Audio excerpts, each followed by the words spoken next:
She fought back. That was the mistake. Jane had never resisted before. She had endured. She had stayed quiet. But that day, something inside her broke open. When they tried to hold her down, she struggled. When they called her mad, she heard something worse, that she deserved it. They said she should be grateful. Grateful for food, grateful for shelter, grateful for being tolerated. They reminded her of one truth again and again. She had nothing. No money, no family, no place to stand equal with anyone else. And then they locked her inside a room no child should ever be left in. The Red Room. A room that was always cold, always silent. A room meant to be remembered, not lived in. As the door closed, Jane realized something terrifying. This was not punishment. This was control. Alone in that room, surrounded by shadows and mirrors, her thoughts turned against her. Every injustice, every humiliation, every time she was blamed for someone else's cruelty. She wondered why the cruel were protected and the honest were silenced. As daylight faded, fear crept closer. The silence grew heavier, and Jane began to believe that even the dead might be watching. She was 10 years old, walked away, terrified, and learning the most dangerous lesson of all. When a girl speaks the truth, the world may try to break her for it. Jane sat where they had left her. She did not move. The room felt colder with every passing minute, not because of the air, but because of the silence.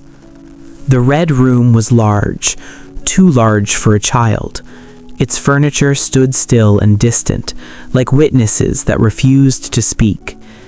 The bed rose in front of her, tall and untouched, wrapped in deep red curtains. The windows were covered, the light was dull, and everything felt watched. Jane wondered if the door was truly locked.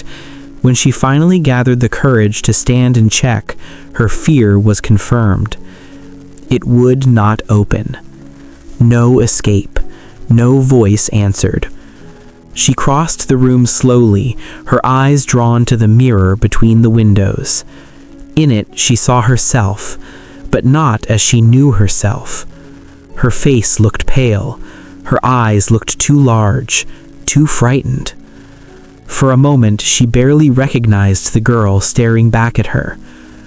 She sat down again, heart pounding, trying to be brave, trying to think.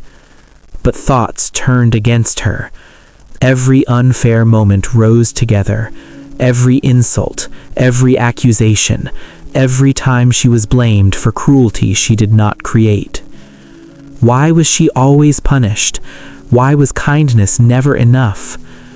She remembered how others were forgiven so easily, how beauty and power protected them, how cruelty was excused when it came from the right place. Her head still ached from the blow, her body hurt, but the deeper pain was something else. It was injustice. As the afternoon faded into evening, the shadows grew longer. The wind howled outside. Rain beat against the house. Jane felt her courage slipping. She began to wonder if she truly was wicked, if everyone was right about her. The thought frightened her more than the room itself. Then another thought came, one she had heard whispered in stories. This was the room where her uncle had died, the man who once protected her, the only person who had ever truly wanted her safe.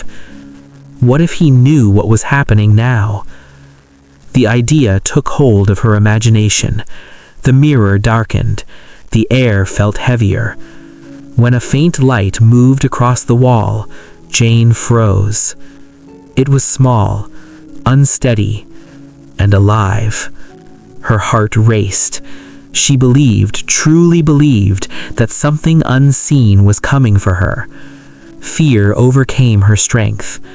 She rushed to the door and shook it desperately, calling for help. Her voice echoed wildly through the hall. Footsteps came running. The door opened. Jane clung to Bessie, trembling, begging to be taken away. But mercy did not come. Instead, she was blamed again, called dramatic, accused of tricks. Mrs. Reed appeared, cold and unmoved. She listened and decided Jane deserved more punishment, not less. The door closed once more. This time Jane could not endure it. Her fear grew too strong. Her body gave way. Darkness took her, and with it ended one of the longest afternoons of her life.